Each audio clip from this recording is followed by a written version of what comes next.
Good afternoon, everyone. Before I begin with our briefing, I did want to take a moment to share some sad news. Yesterday, we were informed of the sudden passing of CeCe Alward. CeCe was an employee of the government of P.E.I. for over 25 years in a variety of departments.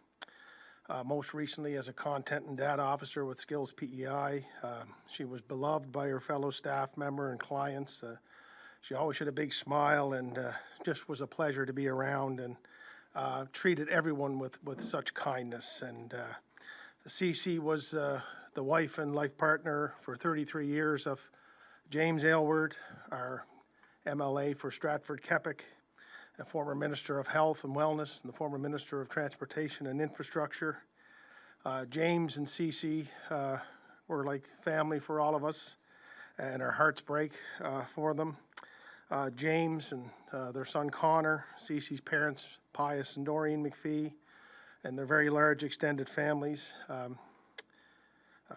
spent some time yesterday evening with James and Connor, and they are, as you would expect, shocked and saddened, but they're strong. They're relying on each other, and they're comforted by the love and support of so many. And just on behalf of my cabinet colleagues and members of our Legislative Assembly and the staff of the government of Prince Edward Island and all Islanders, I wanted to offer my deepest sympathies and condolences to James, to Connor, to Pius and Doreen, and all of the extended families. And I would ask all Islanders keep them in your thoughts in the days ahead. I'm joined today on our briefing by Minister Matthew MacKay from Social Development and Housing, Tanya Mullally from EMO, and Griffin from Maritime Electric. Today, our briefing will include an update, of course, from Kim on the status of our power restoration, some emergency and public safety updates from Tanya, as well as some additional immediate supports for Islanders provided by Minister MacKay. Just as an overall to begin, though there is a lot of work in front of us, a lot of work in our future, we're starting to see some progress. We knew from the outset this would be a long grind, but our job now is to make those steps forward one at a time.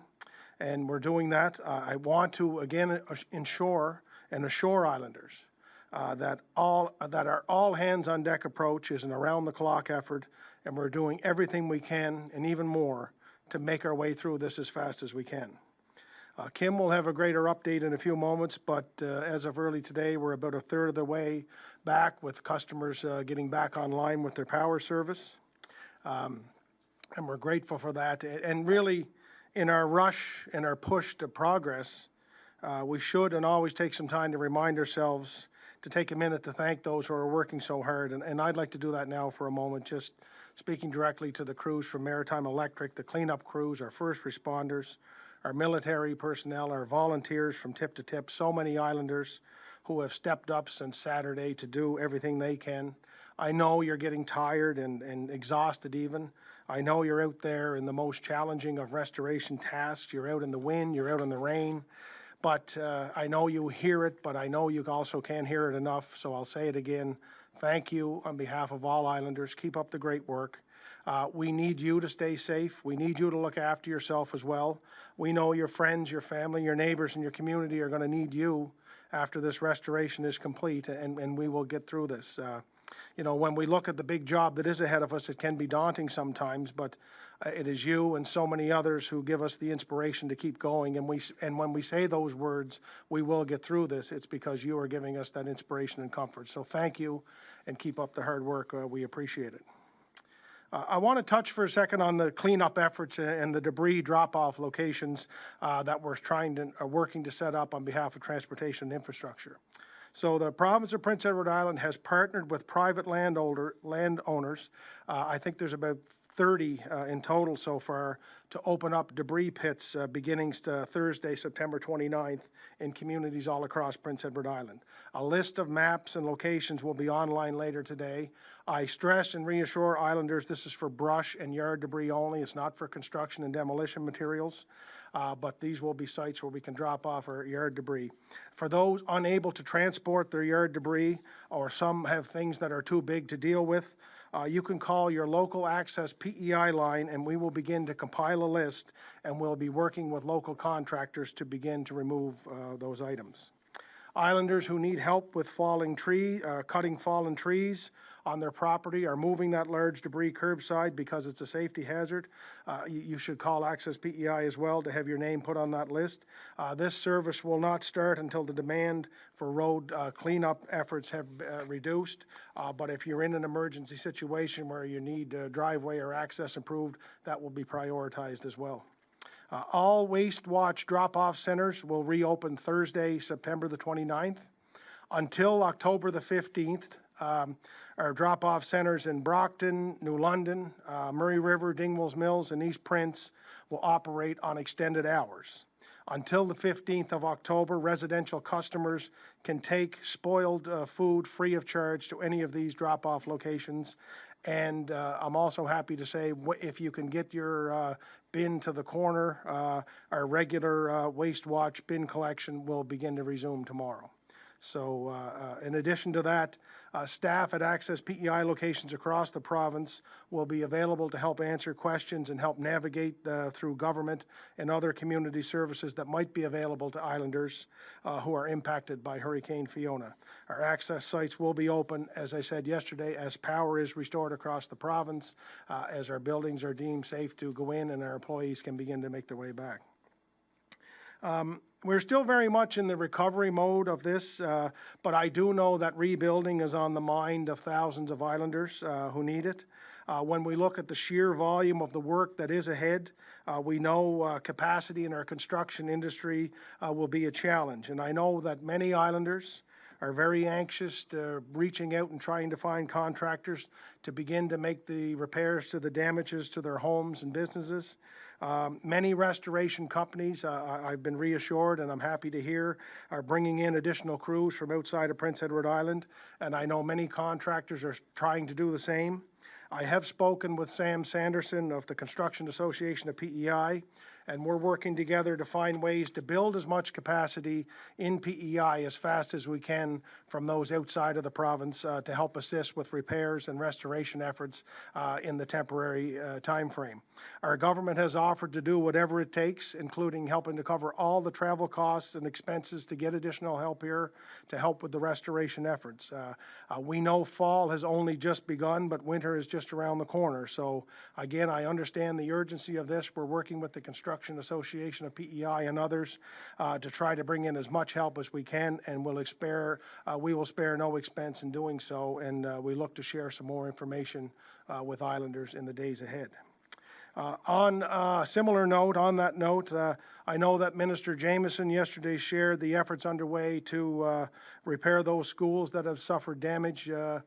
She shared some of that information yesterday. The Department of Education and Lifelong Learning is working with both the English and French language school boards with our desire to get students into classrooms as soon as possible when it is safe to do so. We know there are many challenges out there, but we're working hard to address them.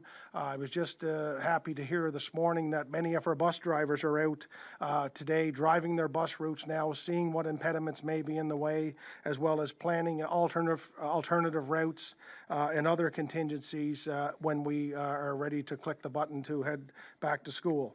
Staff are working on contingency plans for those schools that may not be accessible in the near future, and Minister Jameson will again be sharing those information details with the public as soon as possible.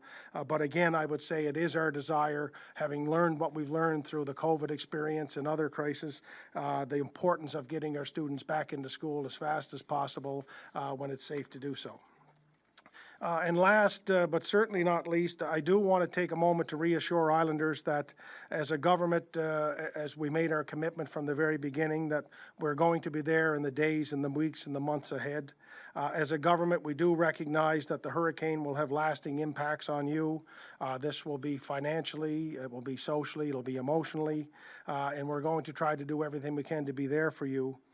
In the early going, especially after the last 2 years, we know that the difficulty that challenges like this bring to us, and we know the impacts and how we're going to carry that forward. So we'll be working with our health officials and others to make sure we have our mental health with the supports in place for families, for individuals and employees and business owners as we work our way through this.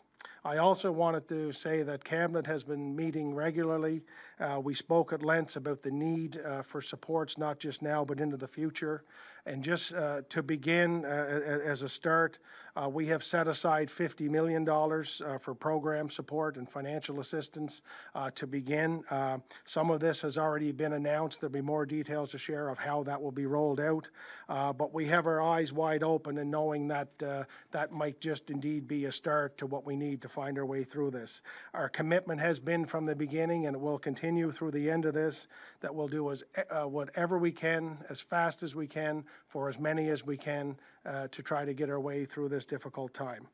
This is a crisis that we've been dealing with, the likes we have never seen before, and we know that will take a response from government, not just in our efforts to help, but to put some money on the table as well. So Minister MacKay will be announcing here shortly some of the recent programs and supports and how they will roll out, and I know there will be many more ahead, but just want to say thanks everyone for being here, and for Islanders to keep up that wonderful community support. It's more important now than ever. And with that, I'll turn it over to you, Minister. Good afternoon. I want to start by thanking all of the emergency officials, first responders, frontline government staff, and our community organizations who haven't missed a beat and have been working around the clock to support Islanders. This has been an all-hands-on-deck response. While the damage around the island is heartbreaking and devastating to see, it is refreshing to see so many Islanders coming together to support one another in true island fashion. We know that there are many Islanders who are struggling right now, many of who were struggling before the hurricane. There are a number of one-time financial supports that will be out as early as next week for Islanders who need it as part of the $5 million package previously announced. This will include $150 for each social assistant and assured income recipient and their dependent, $150 for each social housing household, including mobile rental voucher and rental supplement recipients, $150 for each household registered with the Seniors Independence Initiative, a $100 one-time grocery voucher to any household with an Islander over the age of 65. For Islanders that have previously received an approved one-time senior grocery voucher, you will automatically receive another $100 grocery voucher the same way you received it before. Any household with Islanders over the age of 65 can apply through www.princeedwardisland.ca/seniorsfoodsupport or by calling 211, who will help to fill out applications. We will also be supporting many not-for-profit organizations who will help support their clients to cover their basic needs. Our priority is to ensure that Islanders are safe and have what they need to be safe and as comfortable as possible. As of today, $200,000 will go to the Adventure Group to offer continued and extra services at the Community Outreach Center, administer funding to other community support organizations. $500,000 will go to over a dozen community organizations to support the basic needs of their clients. This will be administered jointly through the United Way of P.E.I. and the Department of Social Development and Housing, with services to clients beginning early next week. One example of this will be the relaunch of the No Islander Alone program, offered by the United Way of P.E.I. and Hospice P.E.I., which helps to make sure that island seniors have someone to talk to and help connect seniors to community supports if needed. Another $500,000 will go to food banks across the island, including post-secondary institution food banks, and $240,000 to residential NGOs who provide support to Islanders with disabilities to make sure they have everything they need to support their clients. We know that many Islanders have had to throw away food that is spoiled and have limited ability to prepare and cook food. The province has been working with the municipalities to make sure that all reception centers across the island have access to food. If you are in need of food, please go to a reception center closest to you. If you do not have access to transportation or are in an emergency situation and are in need of food, please call 211 for assistance. I will ask that anyone calling 211 for assistance, please be patient, as call volume has been high. For anyone accessing 211 PEI online, you can access the most up-to-date information at the Hurricane Fiona button at the top of the page. Finally, I want to thank all Islanders for taking care of one another, checking in on your neighbors, friends, family, and community members. This is a challenging time for everyone across the island, but we will get through this together. Thank you. Good afternoon, everyone. Thank you, Minister, Premier. As we enter into day 5, Fiona, I just want to start, like others, thanking everyone, all Islanders, first responders, for their commitment to keeping everyone safe. Those that know, I'm responsible for the Public Safety Office, so obviously I'm going to probably spend most of my conversation here today talking about safety. So certainly noting that restorations are going really well, and we're doing it very calculated in close partnership with Maritime Electric and all the organizations that work at P.E.I. EMO. And before, I just want to say that before Fiona, we made a commitment after Dorian that we were going to come here every day and keep Islanders informed, regardless of the status. If it's day 1 or day 6 or day 10, it doesn't make a difference. We are committed to keeping Islanders informed, and we'll continue to do that in the days ahead. As I know that there's a lot of safety messages, so I am going to keep a note on keep reference to my notes here. The message again is if you can keep your family safe, that's going to help us focus on hurricane recovery and those emergency calls. So again, being very cautious when you're out and about in your property, navigating through streets, wherever you might be. We really want to stress again, and I'm sure Kim's going to offer that as well, is to stress the importance of being around power lines, or whether in the backyard or along the streets or as you drive along the roads. And again, we've said it before, but it warrants repeating. And perhaps I think I've done it already at every press conference, and I'll probably do it on every single one following this. And we understand that as power remains out, people are going to start to pivot to wanting to either purchase generators or they're running them longer. So we really can't reinforce enough how important it is to make sure that you're running them properly and safely, making sure that you're not putting them next to windows partially opened. They need to be outdoors, not in any indoor space or near a window that might actually allow for fumes to get into the home. It's critical. Careful use of barbecues absolutely should not be inside in any way. So we really want people to be mindful and be safe with that. Certainly through our fire marshal's office and through the fire services, fire departments across the province, they've been asking to reinforce those messages. They're hearing these types of incidents happening at a higher occurrence, so we really stress that. Again, I'm just kind of keeping close notes here. There's a lot. I guess on the other side of safety, we want to reinforce what health and wellness would want us to share from from CPHO about food safety. So, it's 5 days. What CPHO has told us is that it's important that if food hasn't been able to be refrigerated for 24 hours, that you need to be throwing that out to ensure that it's safe for you to consume. So what the recommendation is that if you can do so safely, food should be separated from their packaging and then put into your green cart. But if it can't be done safely, then they just recommend put it into the black cart. And then following that, it's really important to make sure that you're practicing food handling, safe practices, sanitizing, making sure all that is done well after you handle those items. I'm sure, again, Kim's going to speak to this about Islanders we're hearing lots of reports about Islanders as they're trying to clean up their property. We understand the urgency to that, but again, being very mindful about what you can't see and where the lines are. I think the tagline is always look up. I'm not sure, but making sure that you know what you're getting into, and if you're not sure, just don't do it. I think that would be the safety message from that. We continue to hear so many good stories about neighbors helping neighbors, communities, the outreach that we're getting from not only other provinces across the country here, but I'm getting even reach in from several of our partners from the U.S., so I'm sure that everyone else is hearing the same. In the coming days, what we're starting to see is that there's visitors wanting to come to our island, like we would typically expect this time of year, that they would be wanting to come to P.E.I. The fall in P.E.I. is, as beautiful, perhaps, that it is in the summer. But what we would encourage islanders to do is to make sure that they reach out to their accommodations before, to make sure that if you had rented or booked a hotel, that they actually have the resources to be able to support you when you get here. So that would be really important. We would hate to see your vacation or your visit to us not kind of roll out the way you had planned.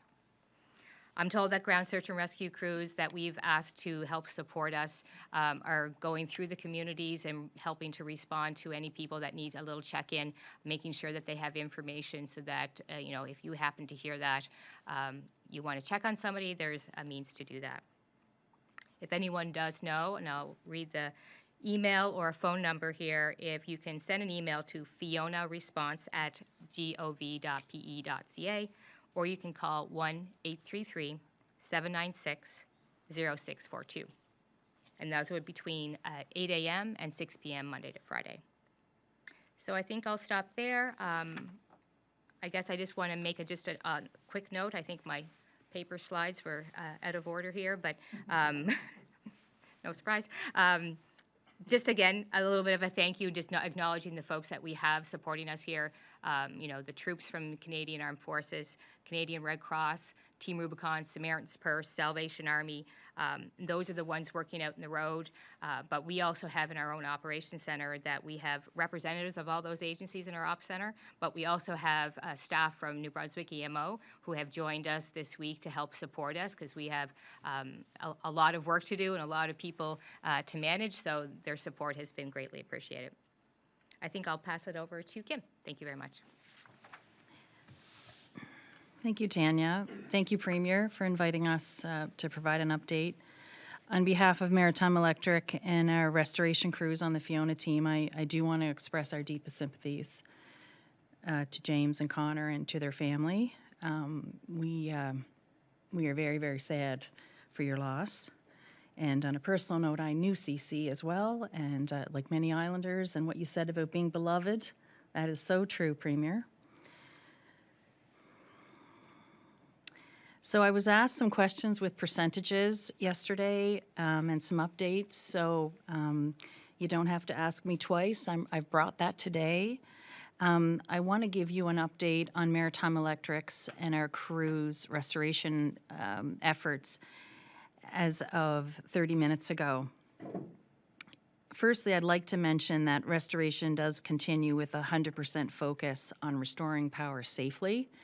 And I do want to thank anyone and everyone who has reached out to our crews or called our contact center or reached out to our employees offering support.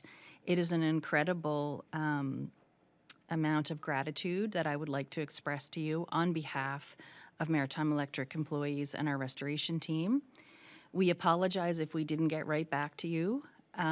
We right now are really prioritizing the areas in which we're trying to get the power back on, but we continue everyone to continue to call through to our contact center if you have to get a message to us. Right now, we have 124 crews on the road today, and we have 31 more crews on the way.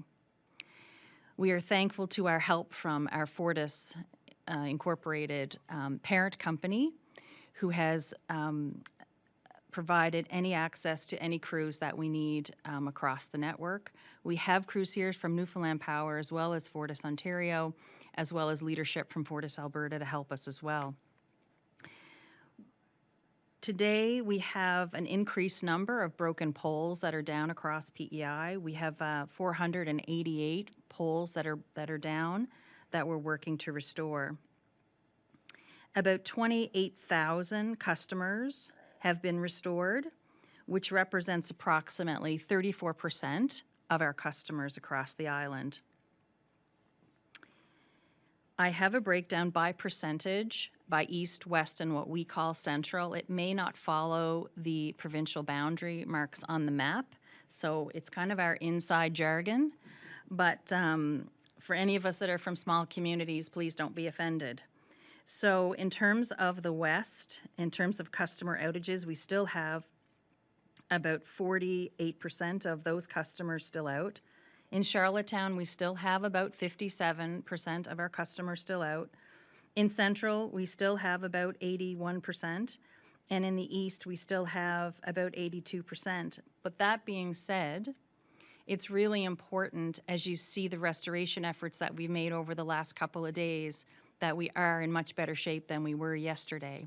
And I say that because now we're working at the community level. Now we're working at the feeder level. So we're looking to restore larger pockets of communities into today in the coming days. Our crews are very optimistic. People ask me that all the time. We talk several times a day with key supervisory staff as well as our groups and our teams, making sure that they have the frontline supervision and safety, anything that they need to get the job done. I wanted to give you some highlights in each of the areas that we're working on. In the east, in the Fortune area, we are making some progress, as well as the Morel feeder in West St. Peters, and working towards Commercial Road and Murray Harbor areas towards Beach Point. In Central, we have most of Rocky Point Circuit now on, some of Milton, some of Oysterbed Bridge today. We're working on other areas in Strathgartney, Bonshaw, Inkerman, Cofed, West Royalty, Houston, Stratford, Mount Stewart, Scotchford, and the North River Causeway. Many of you might have been traveling today or have heard the announcements that there was a detour today to help with the crews that are working there so they can work as safely and fastly as possible. In the West, we have crews working in the Wellington West, Summerfield, Irishtown, St. Nicholas, Albany, Continuan, O'Leary, and Tignish. I'll ask again, and I know I don't mean to sound like a broken record, but please be extra careful when you're driving and exercise caution around our crews, and not only just the crews of Maritime Electric, but the full Fiona restoration crews. There's a lot of great contractors and public service and neighbors and friends out trying to make things happen. So if you can, do your best and stay away from our power lines as much as you possibly can. We need you to stay away from them. We are starting to energize, and this could be a very tragic event if you're near them. People overall have been following traffic signals and signs, of course, but as you know, the power's not back on. So I would like to extend a thank you to the Premier's team with transportation assisting us today with an emergency call from me basically saying that we needed to ask for assistance to reallocate some resources for flaggers and personnel on the front line to assist our crews, and he graciously agreed to that, so thank you. As we re-energize, be very careful. If you want to report a downed power line to make sure that it's in our system, please call 1-800-670-1012. And that is my update. Thank you very much, Kim. I appreciate that, and Tanya, Matt as well. With that, we'll turn it over to our friends in the media who no doubt have many questions. Sheehan Desjardins, CBC. Hi, everyone. So we told Islanders to be ready for 3 to 5 days. You know, it's 5 days now, as you mentioned, and their resources are exhausted. What help is coming their way right now? Well, I think I'll start. I think when we tell people to be ready for 3 days, it means just try to have enough food and water and other items to get you through the initial devastation that might take place, or the initial time frame. And now, we begin to move around a little bit more. Some of our stores are open again, and life is anything but normal, but step by step is returning our way back there. And really what we're trying to do is respond to the best extent we can for the almost 170,000 people who live in P.E.I. who need our help to be there for them, and that's what we're trying to roll out. So, we're reaching out through our NGOs, through our community groups, and other organizations who can help us, let us know what the challenges are, and we're trying to deal with them as they come up, and that's so far what the response has been. Just a follow-up question to that, if people do need to ask for help, so many people are still disconnected, they don't have cell service, they don't have internet, how do people reach out and ask for help if they need it? Well, I think that's part of the process that Tanya had outlined. We have our ground search and rescue teams who are trying to meet those that we know who are vulnerable. We have groups going out from Health P.E.I. to check home care clients and everyone. And we're really trying to rely on everybody across P.E.I. to let us know what those challenges are. It's really difficult to know what every individual household might need. And I do know there was some challenges early on with communication. That seems to be coming along a little bit more at a time. But obviously, we want to reach out to every islander to say if you know of somebody that you haven't heard from or might need a check on, if there's something we can do to help. That's what we're trying to do here. But that's part of the challenge in an emergency recovery plan is to try to get to as many people as we can, and we can only do that when we know there are challenges that we're not aware of. One more question. I know, Minister MacKay gave that list of supports that were going to be coming in next week. What about this week? Is there anything that Islanders can expect before then? Well, I mean, I think we're some of the things that the minister outlined will be available immediately. Getting money out the door is the easy part. Getting it into the hands of Islanders is what we're trying to work through our NGOs and not-for-profits and other community groups. Many of those groups have some resources at their disposal, which they're working to share with Islanders as they need them, and we're just trying to add to that because we know the volume will be higher. So, I mean, our response has really been, we've been helping people from the beginning, beginning Monday in various shapes or forms, and this is just the next step of that, sharing with as many Islanders as we can. And what the minister talked about there, those are individuals that we know where they're at, we know their address, we can send them money quickly. That's the immediate response that we wanted to make sure we can get money fast into those people's hands because we know who they are. Those who we don't know, we're trying to give the resources to our not-for-profits and others to help. So as I say, it's been all hands on deck, and we're trying to get that out the door as fast as we can. Thank you. Thank you. Sue Neepy, The Guardian. Hi. I guess I'll first question. First of all, my condolences to the Premier and to everyone for the passing of CeCe Taylor, and of course to James and Connor. I guess first question to the Premier about what you said yesterday about the request for a fund from the federal government that did not have, I guess, process and bureaucracy. I'm curious kind of what you meant. I mean, there is already the disaster assistance program, and I'm wondering why you believe that that's not really the thing that is needed, and what you kind of envision, in terms of a fund from the federal government from assistance. Yeah, I don't quite follow the question, but I think where you're going, Stu, is why wouldn't we just put everything under that fund? There's some predetermined areas in which that disaster fund is for. It's for a lot of things, infrastructure and other things that we're going to need, in a big way. I mean, I saw a report today where this is the 6th or 7th biggest disaster financially in Canadian history. So we're going to need a lot of different avenues and pots of money. What we're talking about from our initial $50 million that we set aside is how we can help Islanders get through the initial parts of this and what we know is to come. People have lost wages. We're trying to help them with that. Businesses have been wiped out. We're trying to keep them afloat till they can get through. Social assistance, clients need some extra money, et cetera, and we're really trying to get money out the door as fast as we can. So, we've said from the beginning, this isn't about trying to put a cap on things. We will spend what we need to spend to get Islanders through this. We know there's challenges out there that we're not even aware of yet, but we're going to try to be there and to be as flexible as we can. Some of the federal resources will be a little bit more time consuming to get back, as we've done with Dorian and through COVID experience and other things. We'll get the money out the door, and we'll try to get some of it back from the federal government through various different, programs and decisions like that. And so that's what we're trying to do. We're just trying to throw all hands on deck. We have the disaster fund. We have another fund here, and we'll put more up there if we need to, if that's what Islanders if that's what it'll take to get Islanders through. Okay, thank you. I guess a question for Ms. Griffin. So I guess there's a bit of a breakdown, you provided for percentages of customers by region who are still out.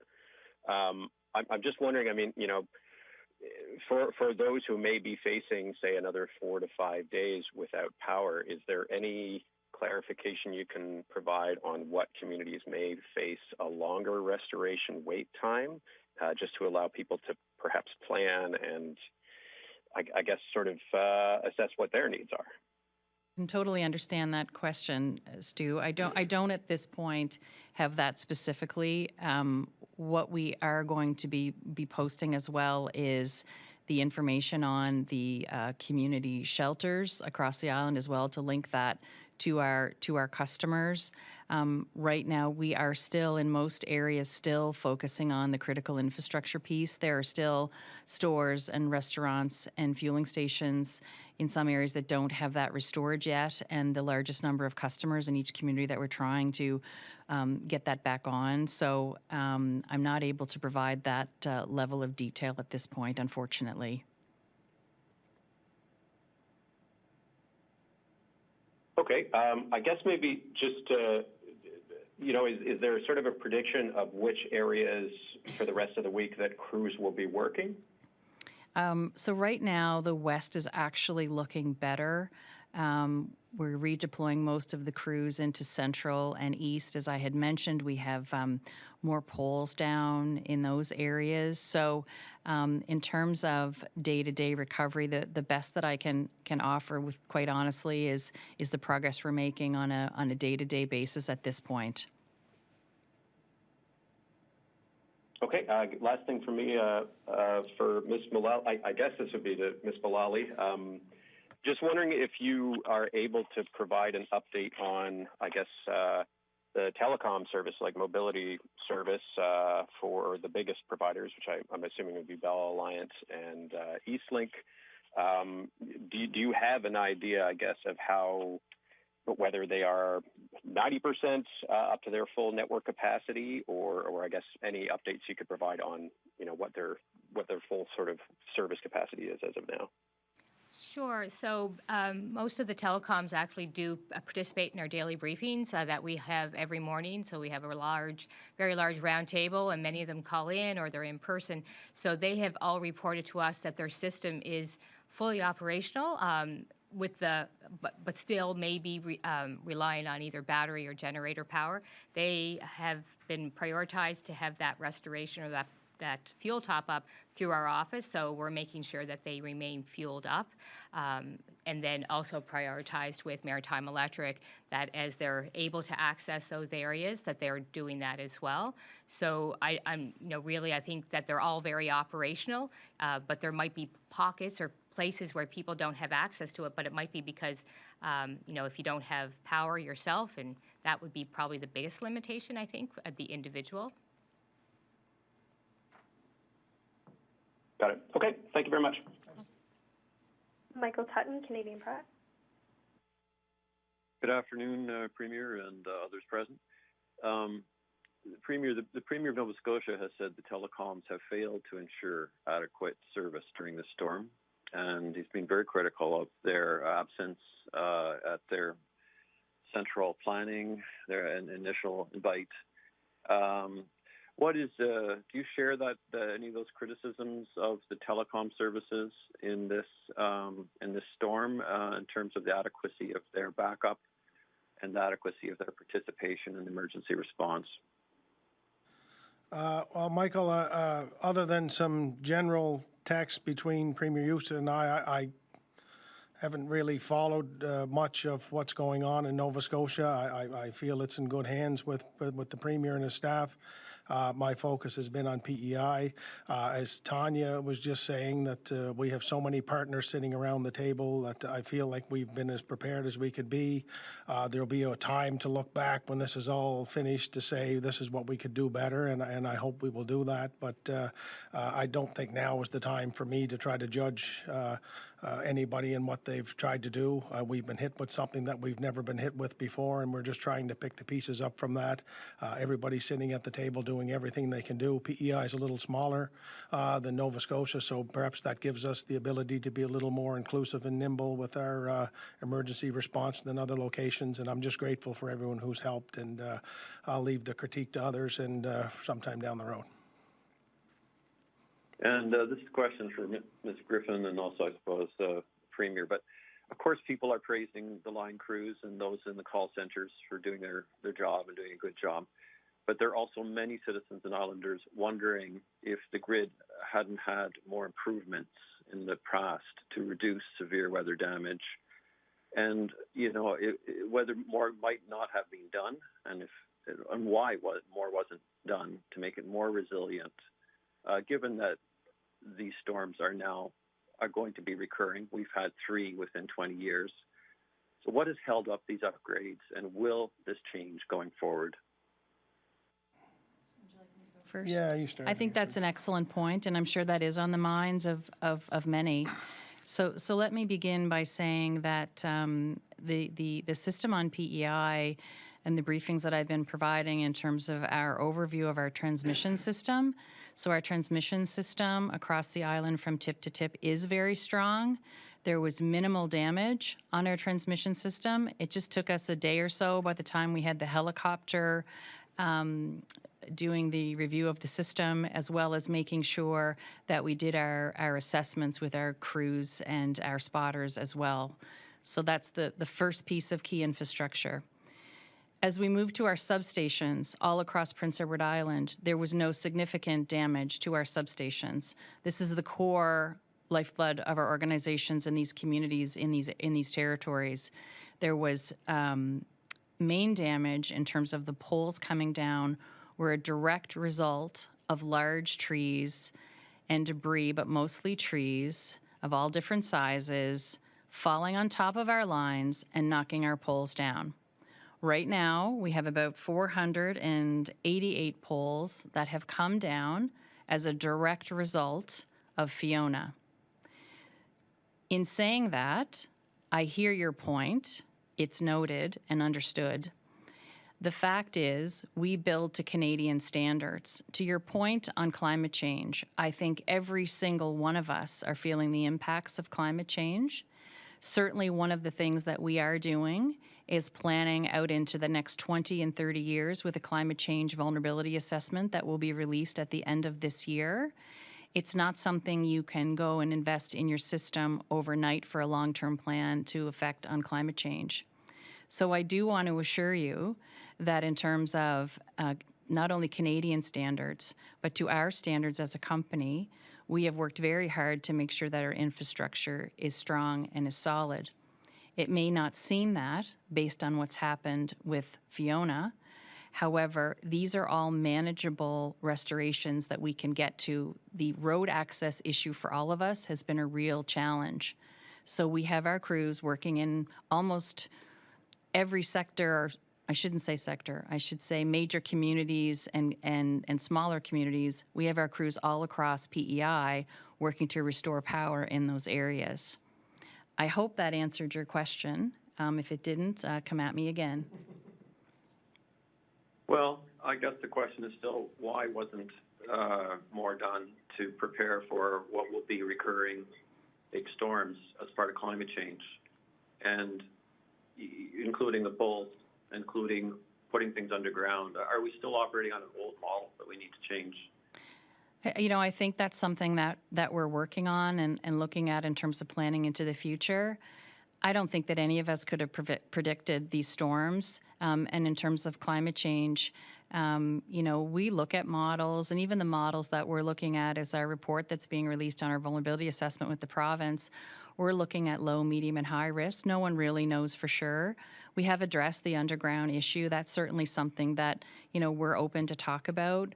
There is an expense associated with that, but there's also a component of that that's a challenge if you have to get to the underground lines in the event of a major event. So climate change is something that's not only affecting the energy sector, but it's affecting any and all sectors in the globe. So I'm not trying to avoid your question, but I am trying to tell you that we are working on it. Today, we are focusing our complete and all of our resources on the issue of the day, which is getting power back onto islanders as a result of Fiona. But I can assure you that we have some of the smartest minds in our company working on long-term additional planning addressing climate change.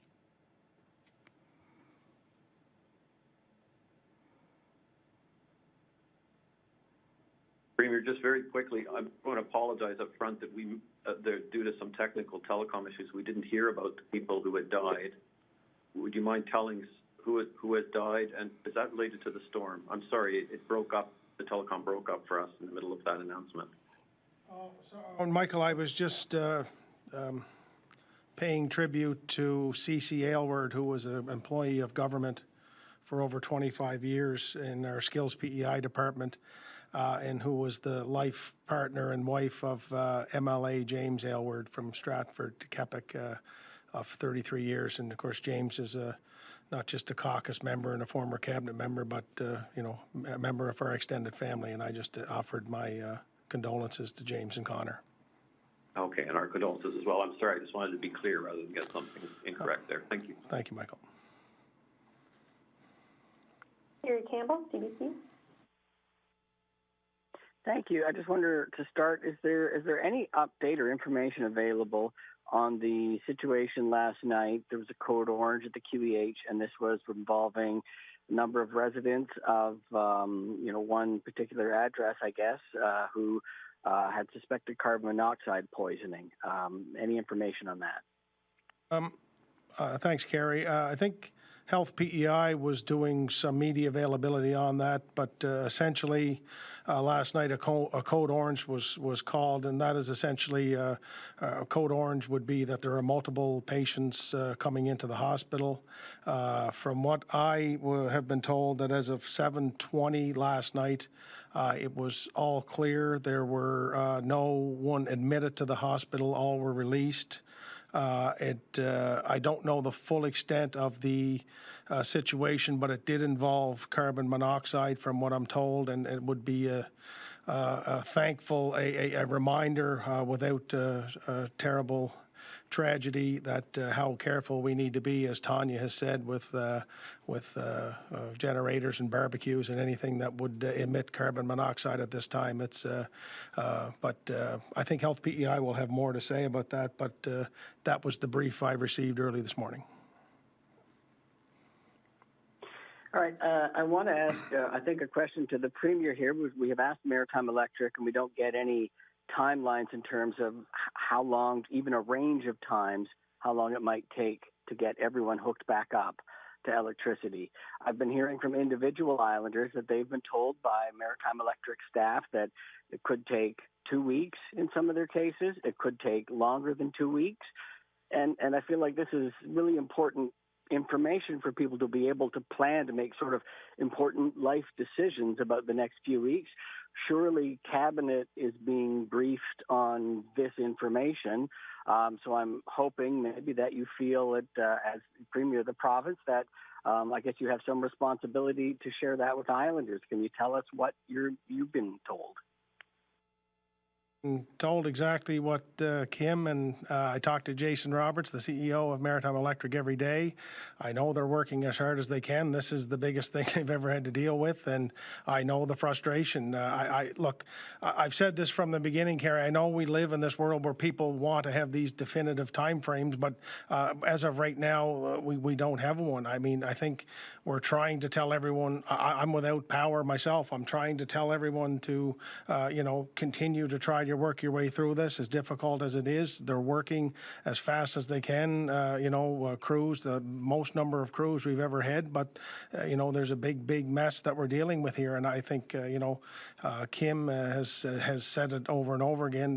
There's no one trying to withhold any information from here. We're just trying to give you the most up-to-date information we have, and that's what we'll continue to do. I mean, as a cabinet, as a premier, as an islander, my hope is that we get this on as fast as possible, and I know that's what we're trying to do. But other than what we continue to be told from the people on the ground doing this every day, that this is what we're facing, and it's I know it's frustrating, but we're trying our best.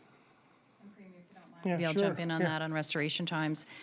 And Carrie, if you don't mind, I'll give you another answer to that as well. So, in terms of the 28,000 customers that we've been able to restore, that represents about 34% of our customers. Every day we're getting thousands on, And I truly do mean that we're getting more on every day than I thought we were going to get on. But I really think in the next day or two, we're going to see some more progress. I just can't pinpoint exactly which community and if it's going to be 100% of that community. So that's why I'm saying to people, if they could continue to help us and continue to plan and make sure that they either know where there is a neighbor or a friend that has power as well, and or a community center if they need to charge their device, if they need a shower, those types of things.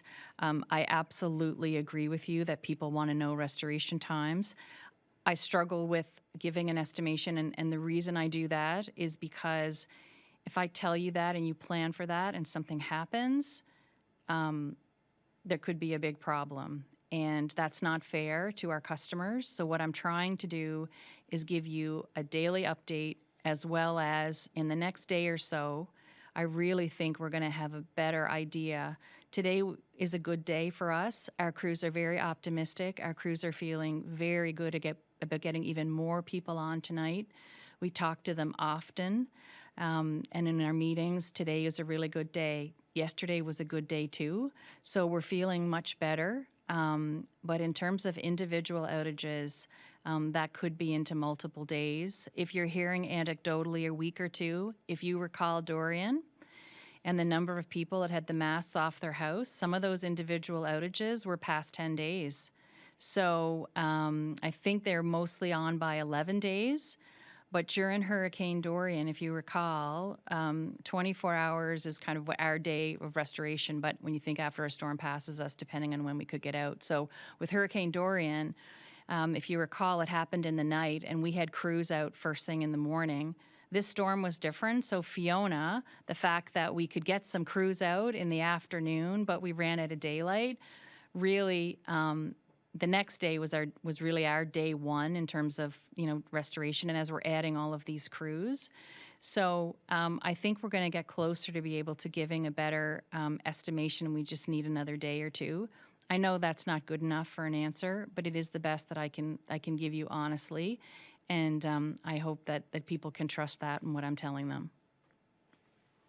I'm not asking for a specific day or about specific communities, but I mean, even just to say Dorian took in some cases 11 days and this took us longer to get started. I mean, I think people at least need to know what is expected to be the outer end of this, because I think in some cases people need that information to be able to plan, but I will leave it for the people at the table there to decide when they're prepared to share any of that information. It seems like there are perhaps some line crews that feel that they have a handle on how long this will take. And as I said, some people have been told it could be 2 weeks for them, or in some cases longer.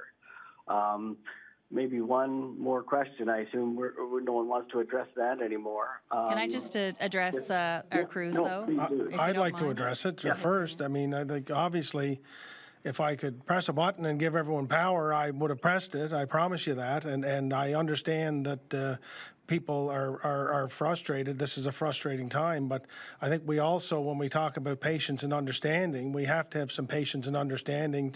This is quite a puzzle we're trying to piece back together.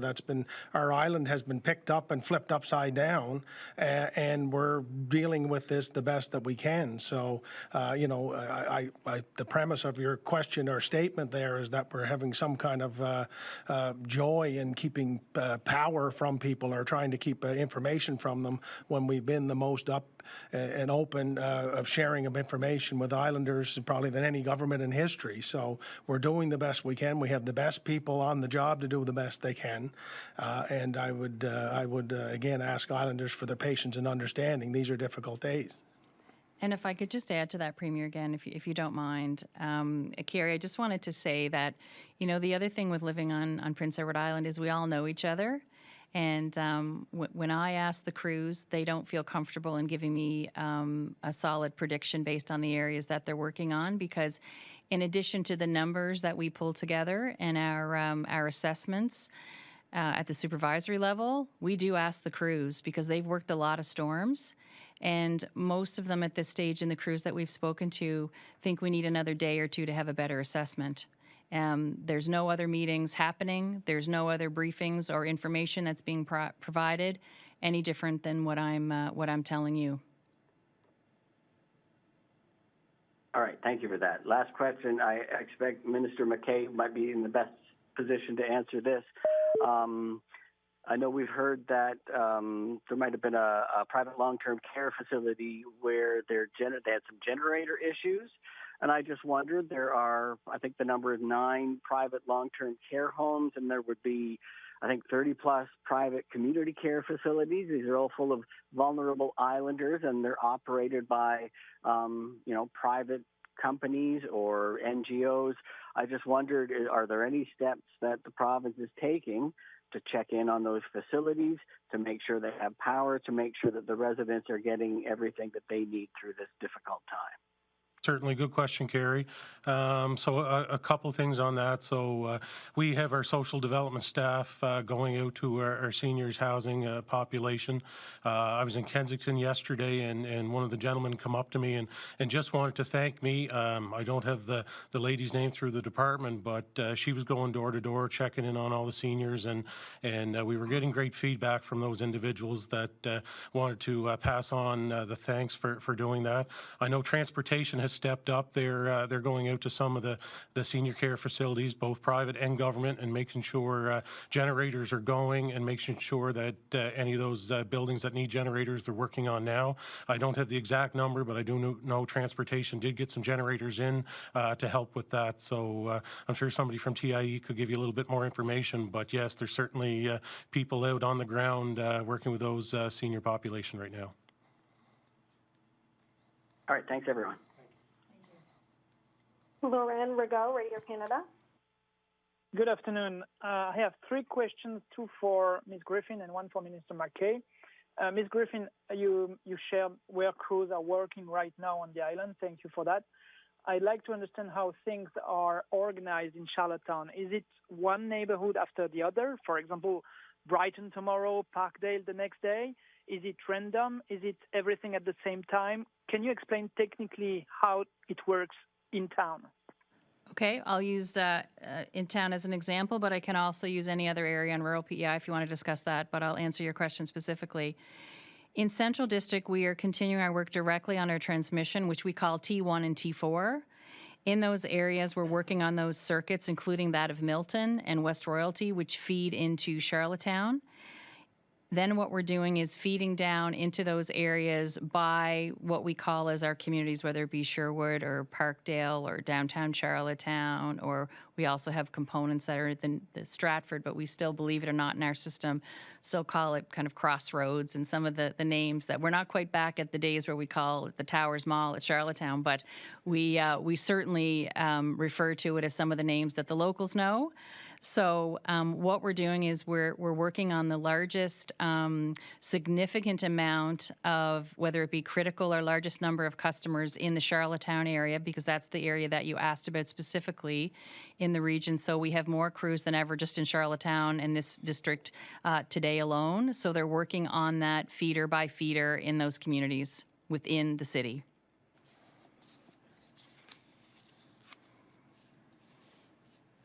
All the spare parts needed. Do you have 488 poles ready, or are you slowed down because you lack of spare parts? Yes, I have enough poles, and that has not slowed us down. Okay. And Minister MacKay, the help you talked about is very targeted. We saw, for example, Nova Scotia decided to give the same amount to everyone. Can you explain what drives your decision to do something more targeted on the island? Sure. Thanks for the question. So we have committee groups meeting daily to deal with the issues today, tomorrow, and in the future. So that is basically being all planned out now. So we've watched what Nova Scotia has done and the announcement. So what we're trying to do is what we've done through the past. We know that we were able to get money out the door faster than any province in the country over COVID. And we're following that same plan. So we're focused on a very targeted approach of how we can get the money out the door quickly. And as every program rolls out, like today we've rolled out 4 programs. There's more programs coming, but we're trying to roll them out as quick as we can at a focused approach. So we're quite confident in the way we've done it. We've seen this government be able to do it through COVID. And like I say, we're going to follow the same path and get money out the door as quick as we can. Thank you. Merci. That's all the questions we have for today. Okay, well, thank you very much, everybody. Kim, Tanya, Minister, and to all Islanders, thank you again for your patience and understanding, and we'll provide a further update again tomorrow. So, thank you.